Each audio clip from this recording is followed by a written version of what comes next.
নরেশ, তোর গ্রামের আত্মীয়রা নয়নার উপর কালো জাদু করেছে। তুই তোর পৈতৃক সম্পত্তির ভাগ চেয়েছিলি না? এই দেখ তোর ভাগের পরিণতি। আসসালামু আলাইকুম। ভূতের গল্প চ্যানেলে আপনাদের সবাইকে স্বাগতম জানাচ্ছি। আমি আপনাদের বন্ধু নিক।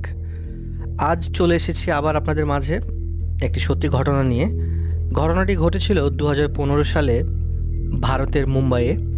গল্পটি আমি পেয়েছি আমার এক বন্ধু, যার সাথে একসময় আমি কাজ করেছিলাম একসাথে, তার কাছ থেকেই। তা সে আমাকে যেভাবে গল্পটা বলেছিল সেভাবেই বলার চেষ্টা করব। গল্পটি মূলত কালো জাদু কেন্দ্রিক।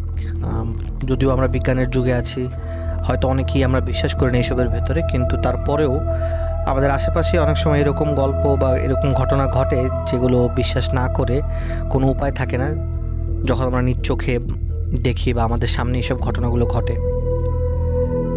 গল্পে যাওয়ার আগে শুরুতে একটু বলে নিই গল্পের আশেপাশে চারিদিকে কী ধরনের পরিবেশ ছিল সে ব্যাপার নিয়ে। 2015 সালের বর্ষাকালে মূলত ভারতের মুম্বাইয়ে গল্পটি ঘটেছিল। তখন আমার বন্ধু অবিনাশ ও থাকতো ভারতের একটি কলোনিতে। কলোনির ওদের পাশের ফ্ল্যাটেই থাকতো একজন কাকিমা, ওনার নাম ছিল নয়না। উনি খুবই একজন হাসি খুশি মানুষ ছিলেন, সবাইকে খুব সাহায্য করত। কিন্তু হঠাৎ করেই একদিন তিনি খুব অসুস্থ হয়ে পড়েন। হঠাৎ করেই আমরা জানতে পারি যে কাকিমা রক্তবমি করছেন। আর সেটা একদিন দুদিন ধরে নয়, আমাদের সবার মাঝে জানাজানি হওয়ার কারণই ছিল যে তিনি 3 সপ্তাহ ধরে প্রতিদিন রক্তবমি করে যাচ্ছিলেন। আর ওনারা বেশ কয়েকজন ডাক্তার দেখান এই 3 সপ্তাহের ভেতরে। ডাক্তারদের কথা অনুযায়ী বিভিন্ন টেস্ট করিয়েছেন, কিন্তু কোনো কিছুই রিপোর্টে ধরা পড়ে না। কিন্তু সচক্ষে আমরা দেখছিলাম কাকিমা কিভাবে শুকিয়ে যাচ্ছিলেন। 3 সপ্তাহ পরে গিয়ে তারা একজন বড় ডাক্তার দেখান এবং ডাক্তার সাহেব দেখে ওনার পরিবারের সবাইকে জানিয়ে দেন যে 1 বছরেরও কম সময়ের মাঝেই কাকিমা হয়তোবা পৃথিবী ছেড়ে চলে যাবেন। ওনার পরিবারের সবাই খুব বেশি এটা নিয়ে কষ্টে পড়ে যান, সবাই ভাবতে থাকেন কীভাবে কী করবে। তো এই সব কিছুর ভেতরে কাকিমা অদ্ভুত আচরণ করতে শুরু করেন। হুটহাট মাঝরাতে উঠে যায়, চিল্লাচিল্লি শুরু করে, যাতে করে আশেপাশে আমরা যারা থাকতাম তাদেরও খুব অসুবিধা হতো এবং বুঝতে বাকি থাকতো না। আর সবচেয়ে অদ্ভুত বিষয় যেটা ছিল, কাকিমা যদিও মুম্বাইয়ের বাসিন্দা ছিলেন, কিন্তু উনি হিন্দি বা মারাঠি এরকম কোনো ভাষায় কথা বলতেন না। এমন এক অজানা ভাষায় কথা বলতেন যা আমরা কেউই বুঝতাম না। আর এটা ছিল খুবই কর্কশ টাইপের। আর যখনই ঘটনাটি ঘটতো তখন পুরো বিল্ডিংটাই কেমন জানি ঠান্ডা হয়ে যেত, আশেপাশে তাপমাত্রা হঠাৎ করে অনেক কমে যেত। আর কি আপনি নিঃশ্বাস নিলেও বুঝতে পারবেন যে এখানটা ঠান্ডা হয়ে গেছে। আর আমরা তখন বুঝতে পারতাম যে এটি আসলে সাধারণ কোনো রোগ নয়, এর পেছনে অন্য কোনো অন্ধকার শক্তি আছে। এভাবেই চলছিল। হঠাৎ একদিন রাতে খুব বেশি অবস্থা খারাপ হয়ে যায়, বেগতিক অবস্থায় পড়ে কাকির যে হাজব্যান্ড ছিলেন, ছোট কাকা, উনি একজন বয়স্ক পূজারীকে ডেকে নিয়ে আসে পাশের মন্দির থেকেই।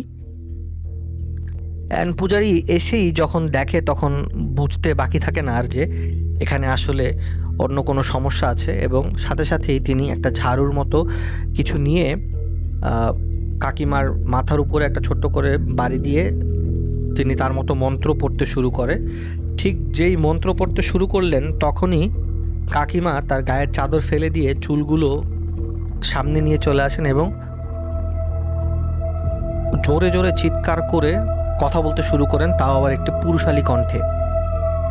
এবং চিৎকার করে বলতে থাকেন ছোট কাকার নাম ধরে যে, নরেশ, তোর গ্রামের আত্মীয়রা নয়নার উপর কালো জাদু করেছে। তুই তোর পৈতৃক সম্পত্তির ভাগ চেয়েছিলি না? এই দেখ তোর ভাগের পরিণতি। আমরা সবাই তখন পাথরের মতো জমে যাই, বুঝে উঠতে পারি না কি করব। আর ঠিক তখনই পূজারী আমাদের সবাইকে সাবধান করে দিয়ে বলে যে এবারের মতো আমি ওকে ঠিক করে দিচ্ছি, কিন্তু সামনের আমাবস্যায় ওকে ঘরে রাখতে হবে। যদি ঘরে রাখতে না পারা যায় তাহলে ও আর বাঁচতে পারবে না, ওর মৃত্যু অনিবার্য। এ কথা বলেই পূজারী সেদিন রাতে চলে যায়। তারপর সব ঠিকঠাকই চলতে থাকে সাধারণভাবেই, কাকিমাও একটু একটু ভালো হতে থাকে। তারপর আসে শ্যামাবস্যার রাত। সেদিন সন্ধ্যার পর থেকেই যখন অন্ধকার হয়ে আসতো তখন থেকে আমাদের পুরো বিল্ডিংটাই কেমন যেন ঠান্ডা হয়ে গেছিল। তো আমরা পূজারীর কথার মনে রেখে সেদিন কাকিমার হাত পা সব খাটের সাথে শক্ত করে বেঁধে দেই।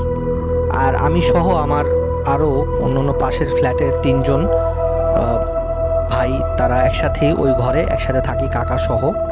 অ্যান্ড আমরা ঠিক করে নিই যে যেভাবেই হোক কাকিমাকে ঘর থেকে বের হতে দিব না। ঠিক যখন রাত 12টা বাজে তখনই সাথে সাথে কাকিমার উপরে কোনো এক কুশক্তি ভর করে। আর তখন কাকিমা, যে কিনা একজন হাড় জিরজিরে মানুষ, অসুস্থতার কারণে শরীর একদম ছিপছিপে হয়ে গেছে, তিনি কোত্থেকে যেন অমানসিক শক্তি পেয়ে যায় এবং এই খাটে বেঁধে রাখা সত্ত্বেও খাট সহ তিনি লাফানো শুরু করে।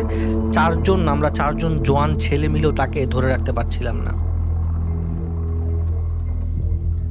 মনে হচ্ছিল যেন তার ভেতরে কোনো দানব ঢুকে গেছে, সে খাট সহ আমাদের সবাইকে ফেলে দিচ্ছিল, এমন একটা অবস্থা হয়ে পড়ে।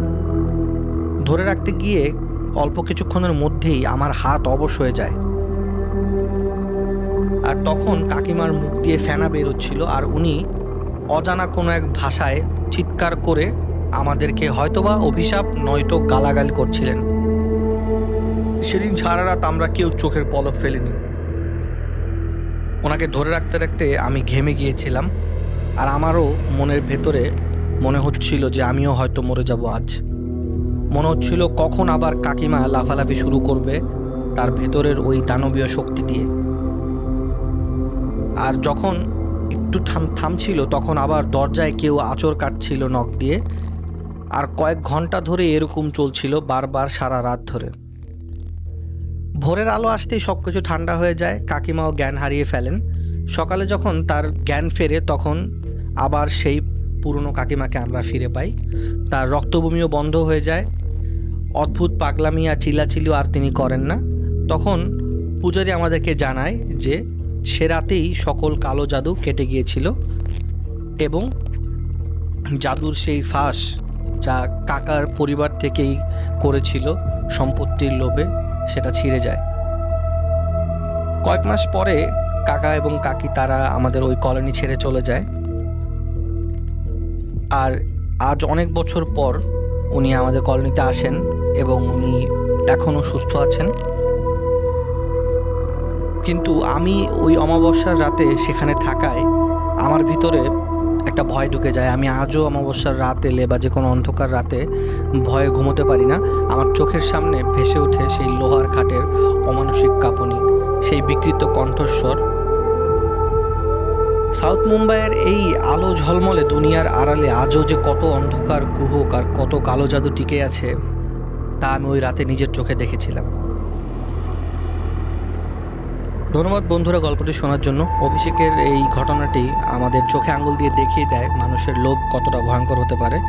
পৈতৃক সম্পত্তির জন্য নিজের আত্মীয়র উপর কালো জাদু করতেও যারা দ্বিধা করে না তারা মানুষ নামের কলঙ্ক। বন্ধুরা আমাদের সাথে থাকবেন, এই ধরনের গল্প আরও শোনার জন্য অবশ্যই আমাদের ভূতের গল্প চ্যানেলটি সাবস্ক্রাইব করবেন। আশা করি সাবধানে থাকবেন। ধন্যবাদ গল্পটি শোনার জন্য।